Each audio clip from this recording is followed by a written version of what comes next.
அனைவருக்கும் வணக்கம்.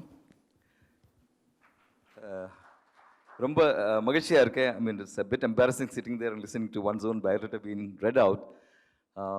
Extremely privileged to be in this August audience. I had the privilege of listening to all of you sitting and debating about why CSR is so important for our society. And I heard from each one of you. I was listening to it very carefully. I'm extremely happy that ICT Academy, Lakshmi Narayan sir, Shivkumar and Buthambi in the full team, Srikanth, has organized this because this is one area which all of us have some idea about, but not really contributing heavily towards it because we are in our routine work almost on a minute-to-minute basis. ICT Academy is something which we nurtured. I was MD of Elcott and CEO of TNEG back in 2008, and I saw a piece of paper which talked about ICT Academy, and then there was a mention of Lakshmi Narayan sir and others, etc. Then we put it immediately in action, and today it has grown to be a huge organization. Nobody's clapping. It has grown into a huge organization which is giving training in large number of areas, skill development, you name it. All the areas, I don't think any area they have not touched in terms of technology. They have touched base with around 512 engineering colleges, lots of polytechnics. A lot of youngsters are receiving the advantage of their skill sets and bringing it back to society as it were. So today I'm extremely privileged to be part of this, and I'm happy to see Arun Jain sir sitting here, all of the speakers who spoken about it. See, I'm a very compulsive speaker. If you don't put a stop to me, I will not stop. So in IAS Academy, we used to have what is called KTPs, keen type probationers. So they'll come and sit in the front. So we had a backbencher, chronic backbencher like me, who came, he saw there was no seat in the front, no seat at the back. So he searched everywhere, finally there was no seat. So he came and sat right in front. He slept off immediately and started snoring and fell down. Sajan will know. Started snoring and fell down and broke the chair. So we called him a KTP, Kursi Thought Probationer. I hope I don't break your chairs. But some of you definitely will start snoring. The theory is that thou shalt not sleep. If you break that, thou shalt not snore. Don't put others to sleep. So, very happy that ICT Academy is organizing this, and on a very, very relevant subject, CSR. See, for me personally, I have a philosophy in life, and I believe that this is true for every human being. There are only two parts of our life. Ranjini Maniam, I'm seeing you, ma'am. There are only two parts of our life. One is as a taker. So that's a period when we are studying in school or college. We take everything. We take money, we take love, take affection, we take friends' affection. You go on taking till we are on our economic feet. So once we are on our economic feet, then the thoughts are about giving, isn't it? See, just imagine this room. This is a beautiful room. I keep saying this example all over again and again. This room is actually built by somebody who's actually poorer than us, correct? Somebody with Kayal, Kotanar, Repair. See, once the building is completed, they have no access to it. They'll say, Vilipo. Right? Our security people will be the first to push them out. Even though the security guys are also at the same level as them, they have no access to it. Look at our homes which are being built. The moment a housewarming is done, they are out. Or you look at our farmers. They give us 3-4 square meals. But they are themselves in penury. They are committing suicide. Look at the people who are building our roads. They are from Jharkhand. They are from very disadvantaged regions of our country. Once the roads are built, who rides the vehicles? We ply our vehicles, right? They have no access to it. So actually, these are the people who are building our country brick by brick, day by day. That is social responsibility for me.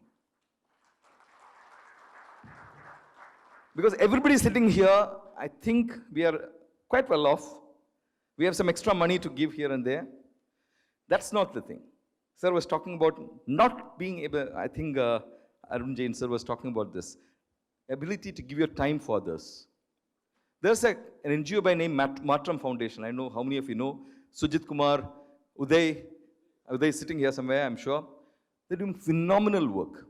Phenomenal. I know a number of NGOs are doing it. Muthuralangam sir, your organization is doing enormous work, I know.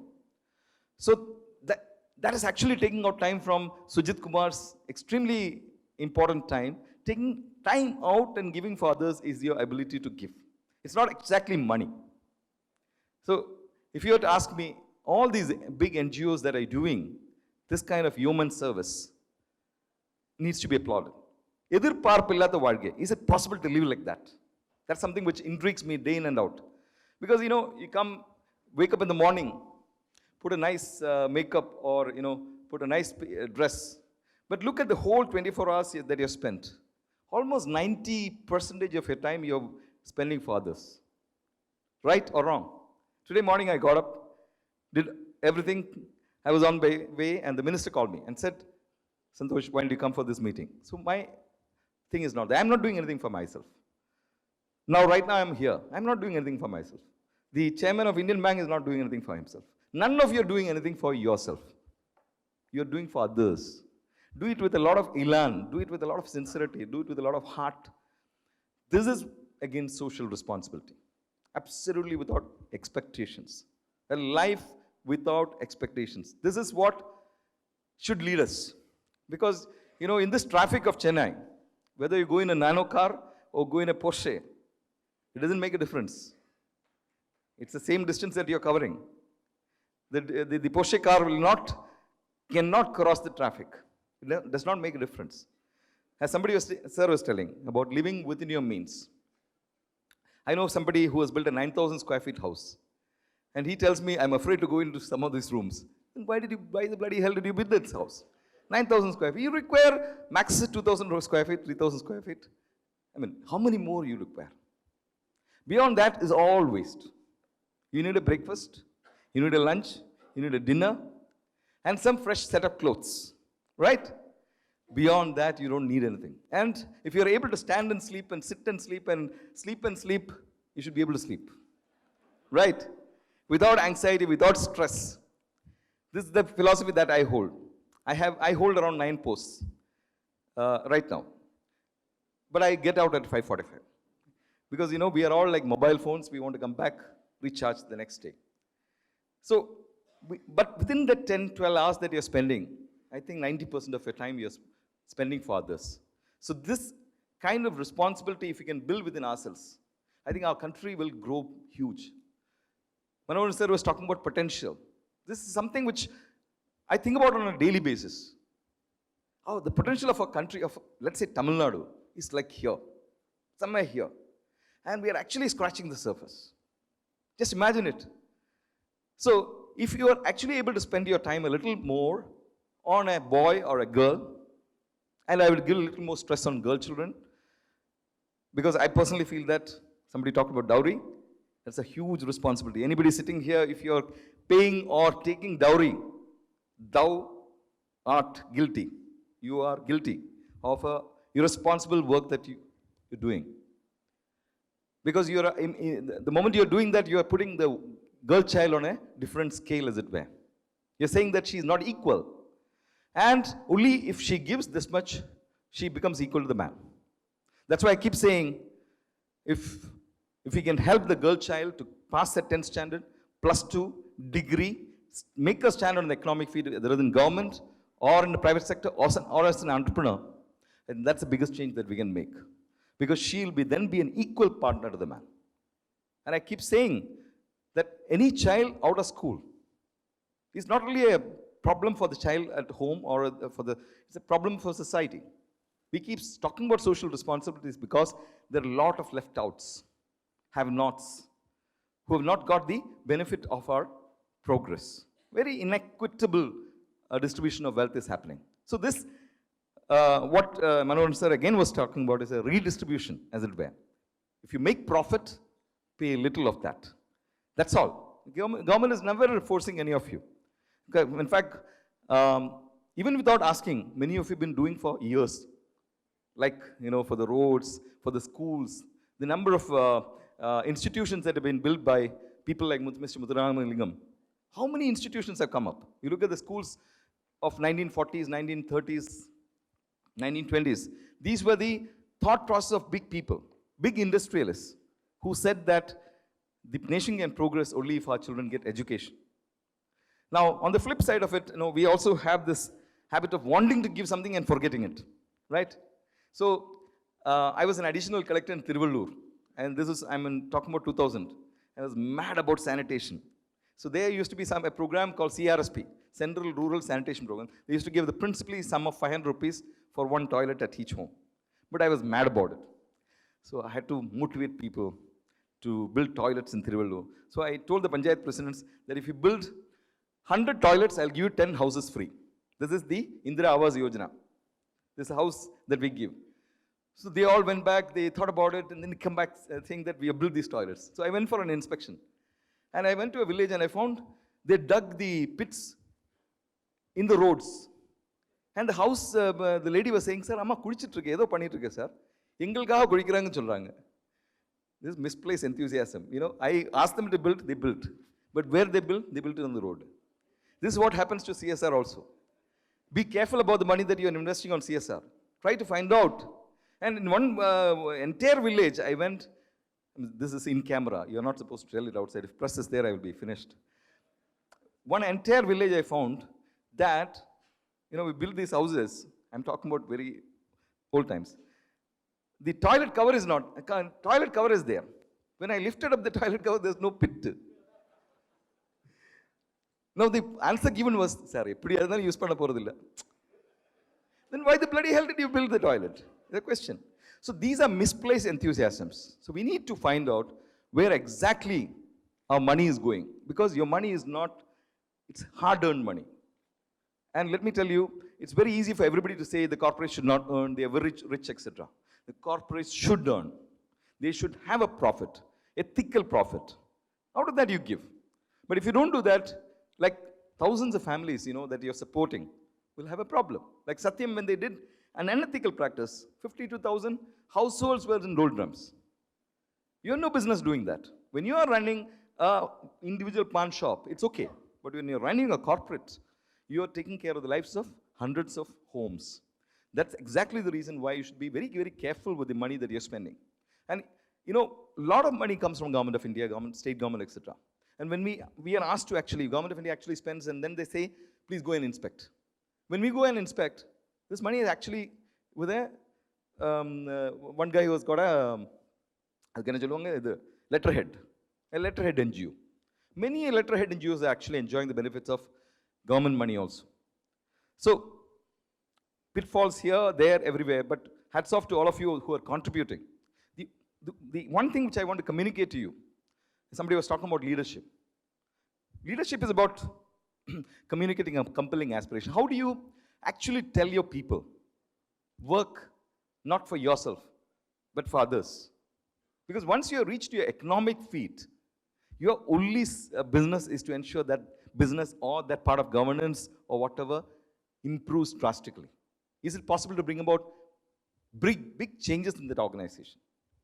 Despite the fact that you get paid for the same thing. In government, there's no performance incentive or no non-performance disincentive. Everybody, whether I work or not, I'll get the money. If I work hard also, I'll get the same money. But some of us work hard and work smart because we think that this is paramount.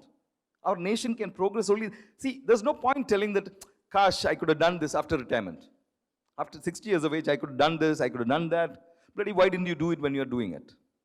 That's the question that all of us have to ask. So don't think that lending your money is the main part of corporate social responsibility. CSR is all about ensuring that you start with the money, end with, so start date, end date, where it is going. Is it possible? And 3-4 areas which I can flag will be education, health, toilets again, literacy. These are important areas where we need to invest. You look at self-help groups. Who was talking about self-help groups? Somebody was talking about self-help groups. I think you look at self-help groups, the literacy rate of women in Tamil Nadu is around 70%. But the literacy rate of self-help groups, women, is around 20%. I don't know whether it's improved. I was Women's Development Corporation MD in 2001. I'm talking about that data. Maybe it has improved drastically. But these are the young women and women of households who are going to handle money. They use a revolving fund. They use credit from banks, etc. And they are the people who need to be taught how to read and write. And more than that, today, they're using the mobile phone, they're using the laptops, etc. And they need to be taught about digital literacy, isn't it? So maybe corporate social responsibility funds can be deployed towards that. Second is in sanitation.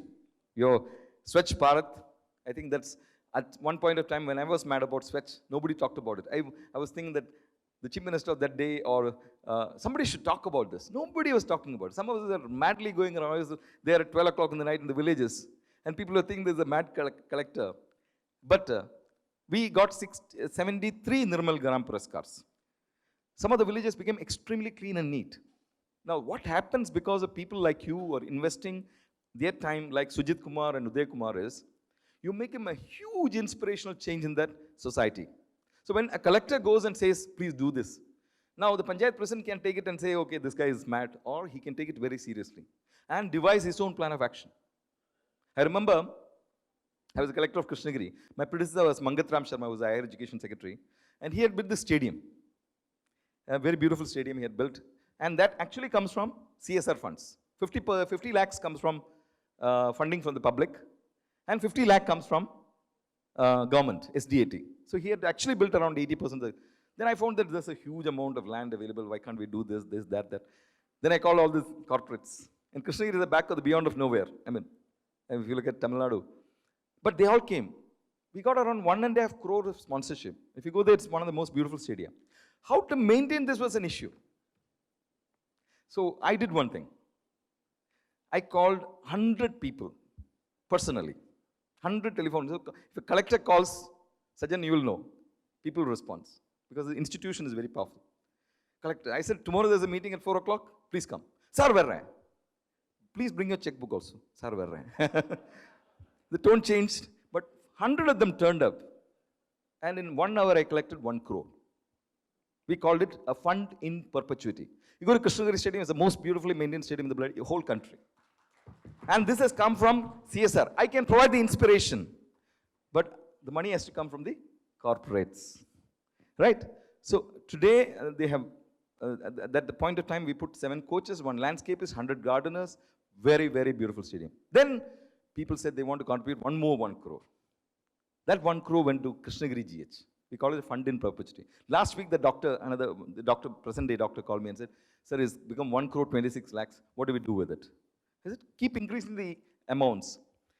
It can, and then the hospital, toilet, everything looks clean because of that funding. You know, government funds are scarce. They have to prioritize and give it here and there. So obviously certain areas will be left out. So that is the gap possibly CSR will be helping with. And I'm sure we have so much of money in hand. If it goes to the right set of people. For example, an NGO just called me, I was traveling now towards this hotel. And she said there are 66 acres in Uthukote in Thiruvallur of this thing, Kutte, what is it, pond. 66 acre area. It needs to be desilted. And she said it costs around 3 lakhs per acre, which makes it around 2 crores of rupees. So I said, I'm going to a CSR fund, I'll raise this there. So I hope somebody sitting in the front will fund me. So this is one. The other thing is, I am in charge of Dharmaburi district, and I'm also in charge, I'm the nodal officer for Dharmaburi district. And I'm also the nodal officer, I'm a Prabhari officer for the Backward Districts program. I don't know whether you heard about this. Prime Minister Modi has what is called the aspirational districts. There are 117 districts in the country which have been selected, of which Virudhunagar is one. I don't know how it became, but Virudhunagar is one. And then the other district is Ramanad. So there are 2 Prabhari officers. Earlier it was Amuda for Ramanad, she's gone to Masuri. I'm the Prabhari officer for Virudhunagar. The collector is doing a fantastic job there. We can do a lot with your funds. So if you have something, you can entrust that to us. This is serious, okay. Now, the collector wants to do this and that, and we also want to do a lot of stuff. You could trust us with the funds and you can come and have a look at, because it will be institutionally done. The other one is Dharmaburi, that collector Malar Viji, she's doing an amazing job. You know, we have what is called the Kudi Maramat. I don't know about whether you heard about it. Old timers will know that Kudi Maramat was actually a big thing in the villages. So if you had your pond in your village, it will be desilted by the people, putting their effort, their skills, everything to put use. It is part of the revenue standing orders also. But over the last many years, it has become defunct. And the Honorable Chief Minister now made it a policy to bring it back.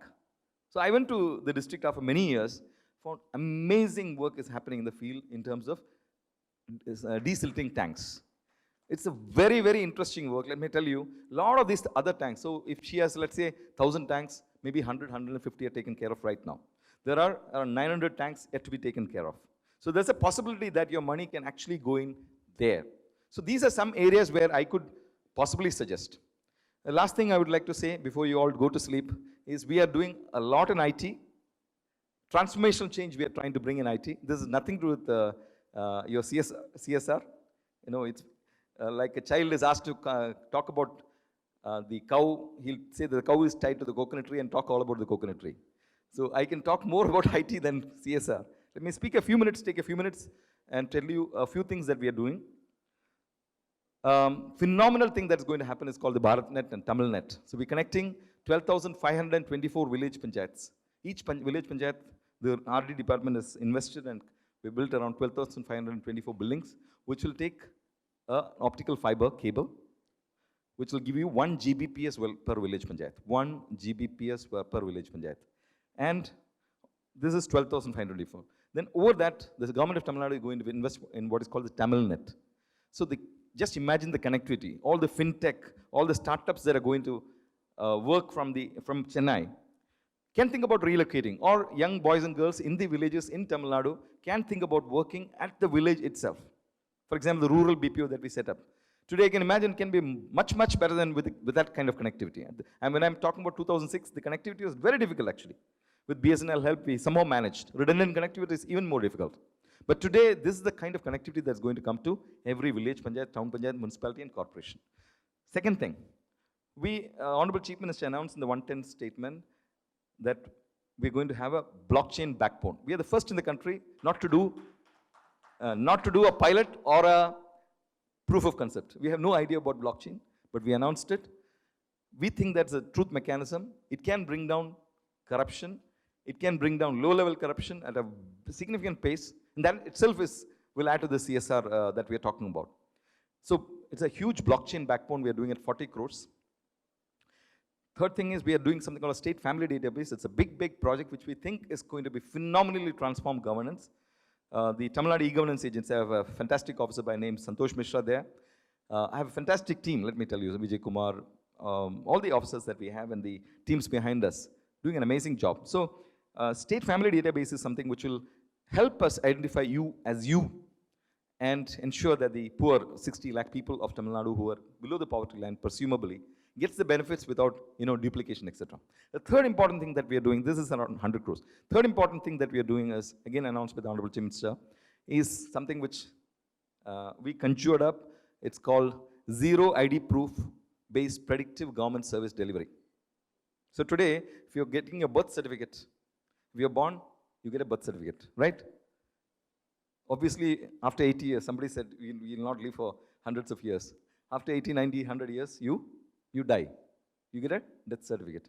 So between the birth and death, there's government, right? The government is ready with the birth certificate, the government is ready with the death certificate. So starting from birth to death, there are different documents that you require at different stages in your life. So what we are doing is, without you ever applying, we would want to deliver it to your citizen vault. This is a 90 crore project that we are doing.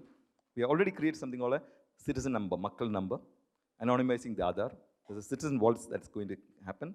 And the softwares will be prompted, just like you want to send 10,000 rupees to your mother, but you don't have it right now. What you do it in RTGS and schedule it, right? For day after tomorrow when the money is there, the bank. So that at 11 a.m. it'll go. So it's a prompting system. So using the same simile, we are creating a system which will prompt the different application softwares of different departments to give that certificate or start giving that certificate to that child when he or she is wanting it. So we know that the child is going to get a vaccination in 6 months. So the family can get an SMS saying that he or she is eligible to get a vaccination. These are the vaccine centers with the distances, etc. When the vaccine is given, a vaccination certificate can hit the Makkal number and go to the vault. Then at 5 years of age, you can get your Aadhaar, an SMS again saying that these are the Aadhaar PEC centers, and hit the Makkal number and go to the vault. Then the community certificate, native certificate, all the certificates. So it's something which we think will change the way we function. Because the moment you go to a government office, you're not treated well. That's experience of all of us. All of us have gone through that process. Because government is government, we are very rugged. We don't say, "Whoa, what should I do for you?" We'll say, "What the hell should I do for you?" So, um, the government wants to actually say, and the Chief Minister said, Honorable Chief Minister said, "Makkale Thedi Arasa." So that's what is the essence. Why should a citizen ever visit a government office? This is something which we are very, very passionately working on. Anybody who is interested in working with us, we'd be very happy, more than happy to work with. Anybody who is interested in blockchain, wanting to give your time as CSR for us, we'll be very happy with your technology minds. We'll be extremely happy. Let me stop with that. I'm seeing a few faces which are tired. I'm so happy. I'm seeing so many faces. Akila madam was there. Sorry, I'm looking only at the front rows. Yeah, the person who runs that college. Yeah. Then all of you, extremely happy. I hope I have not bored you. But think about this. Edir parpillatha valge. 100% of your time, think about others. Go to sleep at 10 o'clock. No tension, no anxiety. Do forget money. Never chase money. Chase excellence. Chase world class. And you'll have your money. Thank you. God bless.